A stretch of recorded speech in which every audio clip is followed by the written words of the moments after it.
Es tādu sēžu Rundāls pils rožu dārzā un pirms es braucu šeit, es nopirku ciedru rieksteņus centrāla tirgu 45 eiro kilogramā, mazu paciņu pa 5 eiro.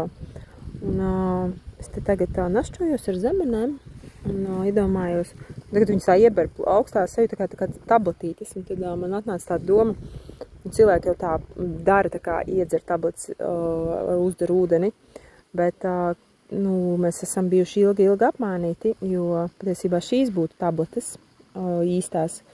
Kurš mūsdienās apzinās to, piemēram, ka cik ciedru rieksteņi ir vērtīgi vitamīnu ziņā, un kad mūs baro tikai tas, kas ir no dabas patiesībā, un ka tās ķīmiskās tabletes mums tikai